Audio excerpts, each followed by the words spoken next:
नमस्कार, जय रुणिचे के श्याम मित्रों। आज का वीडियो बहुत ही स्पेशल होने वाला है। वीडियो पूरा देखिएगा तो आपको अपनी साधना मार्ग में बहुत से सवालों के जवाब भी मिल जाएंगे। तो आप साधना करते हैं, भक्ति करते हैं और हर इंसान किसी न किसी देवता की तो सेवा करता ही करता है अपने जीवन में। और आपको सपने में गंदे विचार आते हैं, आप सोते हैं, रात को सपना आता है संभोग के और ऐसे गंदे सपन आते हैं और आप भक्ति करते हैं। जब भी पूजा प्रार्थना को बैठते हैं तब भी आपको गंदे विचार आते हैं, आपके मन में मालिन्यता आती है, गंदे विचार आते हैं। ऐसे किसी लड़की के या किसी लड़के के मन में विचार आते हैं तो आपको ऐसा किस कारण होता है? आपको ऐसी क्या घर में प्रॉब्लम है या आपके ऊपर कोई ऐसी प्रॉब्लम है या आपके स्थान में कोई प्रॉब्लम है? ऐसा आपके साथ क्यों होता है? इसके बारे में आज पूरी जानकारी बताएंगे और इलाज भी बताएंगे। आपने अगर विश्वास के साथ हुए इलाज को कर लिया, उस उपाय को कर लिया, तो आप स्वयं अपनी आंखों से चमत्कार देखेंगे। जो गंदे विचार, गंदे मन में भावना आ रही थी वो बिल्कुल ठीक होगी और आपकी भक्ति में अब चार चांद लग रहे हैं। भक्ति में बड़ा मन लग रहा है, आपको कृपा भी मिलनी शुरू होगी। और कई बार ये गंदे विचार है हमारी घर में किसी तंत्र के कारण भी आते हैं और कई बार हमें सिद्धि मिलने वाली होती है, उसी कारण भी आ सकते हैं। तो इनकी दोनों की अलग अलग कारण होते हैं, इनके बारे में आज हम आपको बताएंगे। तो कई बार क्या है, हमारे घर में या तो कोई बुरी शक्ति होती है, भूत प्रेत या अन्य कोई किया कराए का या कोई मेली क्रिया हमारे ऊपर करके छोड़ी होती है और उसी के कारण जब हम पूजा पाठ भक्ति करते हैं, देवता की पूजा करते हैं, उनको दीप दिखाते हैं, ज्योत लगाते हैं, तो हमारे मन में गंदे विचार आते हैं या ऐसे विचार आते हैं कि देवता नहीं, कुछ नहीं कर रहा है, छोड़ दो, इन मूर्तियों को फेंक दो, भक्ति में हमें कुछ भी फल नहीं मिल रहा है, ऐसे विचार आते हैं।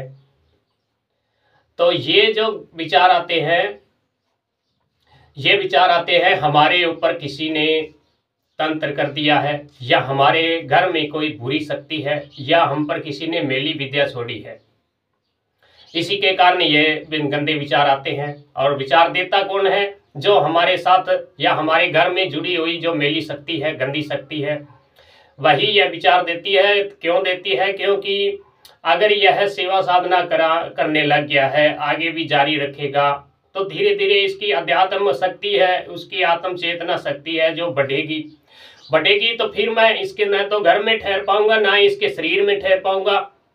तो मुझे फिर इस घर से निकलना पड़ेगा और मुझे यहाँ बैठे बिठाए सब कुछ मिल रहा है, कुछ भी करने को नहीं पड़ रहा है, अच्छा खाने को, आराम करने को सब कुछ मिल रहा है, तो ये मुझे फिर घर छोड़ना पड़ेगा। तो उसे इस बात का डर सताता है कि मुझे यह घर छोड़ना पड़ेगा। जब यह भक्ति करेगा, अपनी साधना को उच्चतम मार्ग पे ले जाएगा, तो मुझे भागना पड़ेगा। तो इसी कारण वह साधक को क्या है, भटकाना शुरू करती है। जब वह साधना करता है तो उसके अंदर या लड़के या लड़कियों के ऐसे गंदे विचार आते हैं, मन में गंदी सोच आती है, मैला या जैसे लैट्रिन वगैरह के विचार आने लगते हैं और गंदी मीट मदिरा ऐसे विचार आने लगते हैं। कभी ऐसे आते हैं कि इन देवताओं ने हमें कुछ भी नहीं दिया है, देवताओं की पूजा कर करके थक गए हैं, हमें कोई कृपा तो मिल नहीं रही है, हम पूजा नहीं करेंगे, छोड़ देंगे बस पूजा, ऐसे विचार वो देने लगती है। तो जिससे साधक क्या है, मन भटकने लगता है।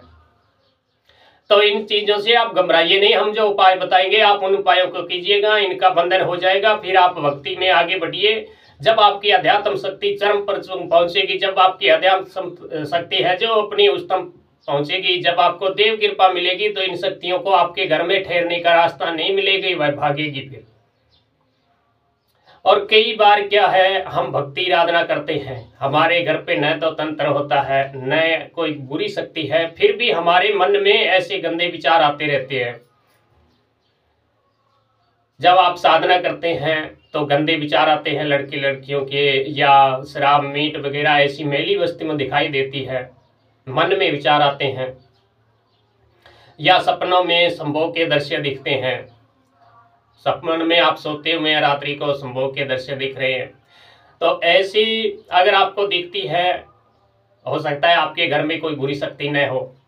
तो यह क्या कारण से दिखती है? इसका यही कारण है कि आप साधना कर रहे हैं, बहुत समय से आप मंत्र जाप कर रहे हैं, आप अपने साधना पथ पर अडिग हैं और आप भक्ति किए जा रहे हैं, तो आपको क्या है, सिद्धि मिलने वाली है, कृपा मिलने वाली है देवता की। और कोई भी वस्तु है, हम जब तक उसका परीक्षा नहीं देंगे तो वह हमें उसका पूर्णतः प्राप्त नहीं होगा। जैसे स्कूल में बच्चे परीक्षा देते हैं, तभी उन्हें स्कूल के तरफ से सर्टिफिकेट दिया जाता है कि यह बच्चा पास है। इसी प्रकार देवता का गण है, जिसकी आप सेवा करते हैं, भक्ति करते हैं, उनके गण है जो भगत की परीक्षा लेते हैं। उसके सपने में ऐसे गंदे विचार डालते हैं कि कोई संभोग का दृश्य दिख रहा है या अन्य कोई चीज़, जैसे मैली चीज़ वह भक्षण कर रहा है, मीट मदिरा का भक्षण कर रहा है, या औरतों की या पुरुषों के ऐसे गंदे विचार के सपना आ रहे हैं, या आप साधना करने हैं तब आपको गंदे विचार आ रहे हैं। तो वह जो उन देवता के गण हैं, जो आप बाबा रामदेव जी की साधना करते हैं, हनुमान जी की करते हैं, इनकी आप साधना करते हैं, तो उनके गण हैं जो भगत की परीक्षा लेते हैं भी यह साधना पथ से अपने मार्ग से डोलता है कि नहीं।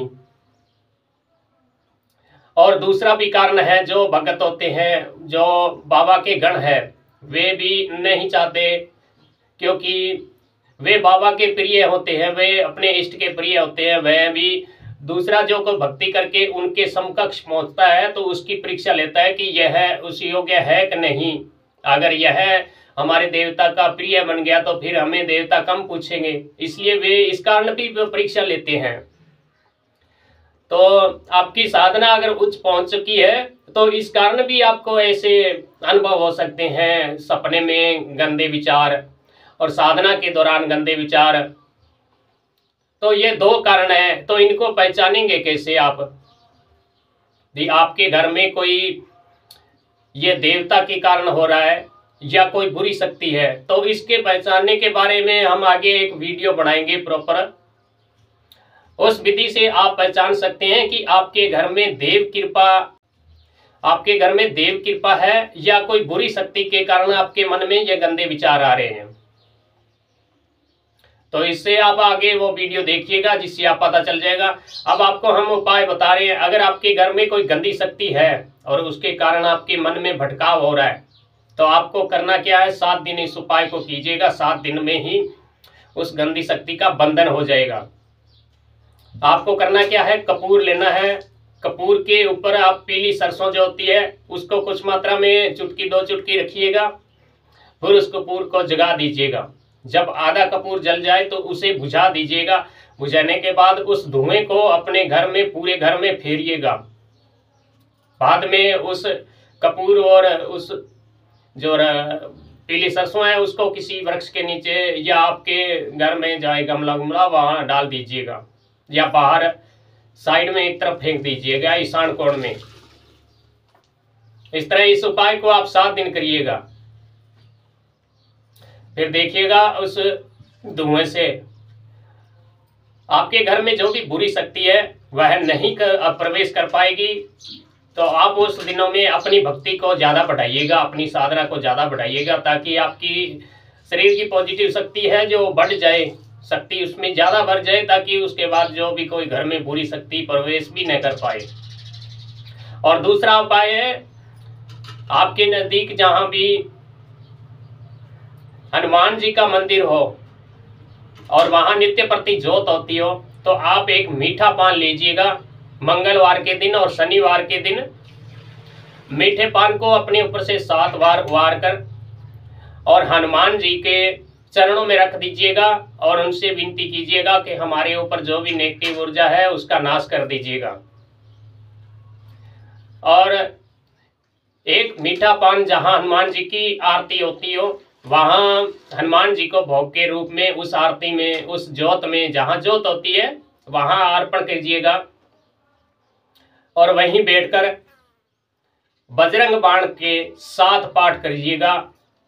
मंगलवार को 7 और शनिवार को 7।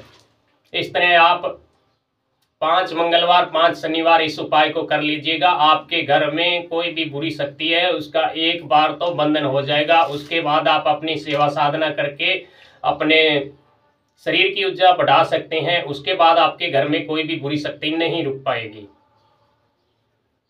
तो मित्रों, आज के लिए इतना ही। कल हम आपको बताएंगे कि कैसे पहचाने हमारे घर में बुरी शक्ति के कारण हमारे साथ यह हो रहा है, या कोई अच्छी शक्ति है या देव कृपा मिल रही है जिसके कारण यह हो रहा है। तो मित्रों, कल का वीडियो देखिएगा। आज के लिए इतना ही। जय रामदेव जी बाबा, खमा।